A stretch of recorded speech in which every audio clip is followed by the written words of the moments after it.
Israel జరిపిన వైమానిక దాడిలో ఇరాన్ సెక్యూరిటీ చీఫ్ అలీ లరిజానీ చనిపోయారు. ఈ విషయాన్ని ఇరాన్ ధృవీకరించింది. ఈ దాడిలో ఆయనతో పాటు కుమారుడు, అంగరక్షకులు కూడా ప్రాణాలు కోల్పోయారు.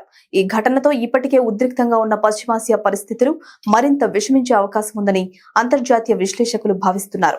మరోవైపు ఇరాన్ కొత్త సుప్రీం లీడర్ మస్తఫా ఖమేనీ ఎక్కడ ఉన్నా వెంటాడి వేటాడి అంతం చేస్తామని ఇజ్రాయెల్ హెచ్చరించింది. తమ దేశానికి ముప్పుగా ఉన్నవారు ఎప్పుడూ తమ టార్గెట్ లోనే ఉంటారని ఇజ్రాయెల్ డిఫెన్స్ ఫోర్స్ IDF వెల్లడించింది. అయితే ప్రస్తుతం ఖమేనీ ఎక్కడున్నారు అనే దానిపై తమ వద్ద సమాచారం లేదని, కానీ అతడిని వెంబడించడం ఆపమని స్పష్టం చేసింది. తమ టార్గెట్ మిస్ కాదని IDF పేర్కొంది. ఇదిలా ఉండగా మస్తఫా ఖమేనీ గాయపడినట్లు వచ్చిన వార్తలు అంతర్జాతీయంగా చర్చనీయాంశంగా మారాయి. ఆయనకు చికిత్స కోసం రష్యా రాజధాని మాస్కోకు తరలించినట్లు కొన్ని మీడియా కథనాలు వెలువడ్డాయి.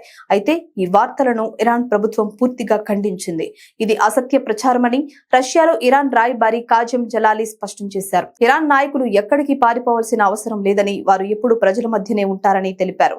ఇజ్రాయెల్ అమెరికా దాడులకు ముందే ఇలాంటి తప్పుడు ప్రచారాలు జరుగుతున్నాయని ఆయన ఆరోపించారు. అయితే ఈ విషయంపై స్పందించేందుకు క్రెమ్లిన్ అధికార ప్రతినిధి పెస్కోవ్ నిరాకరించారు. దీంతో ఈ అంశంపై మరింత అనుమానాలు వ్యక్తమవుతున్నాయి. ఇక అమెరికా రక్షణ మంత్రి పీట్ హాక్సెత్ మాత్రం మస్తఫా ఖమేనీ దాడిలో తీవ్రంగా గాయపడ్డారని, ఆయన పరిస్థితిపై స్పష్టత లేదని వ్యాఖ్యానించారు.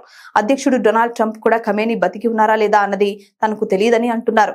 పశ్చిమాసియాలో కొనసాగుతున్న ఉద్రిక్త పరిస్థితుల మధ్య ఈ వార్తలు మరింత కలకలం రేపుతున్నాయి. ఇరాన్, ఇజ్రాయెల్, అమెరికా మధ్య ఉద్రిక్తతలు అంతకంతకు పెరుగుతున్నాయి. దీనిని ఎలా ముగించాలో తెలియక ట్రంప్ అడ్మినిస్ట్రేషన్ నానా తంటాలు పడుతోంది.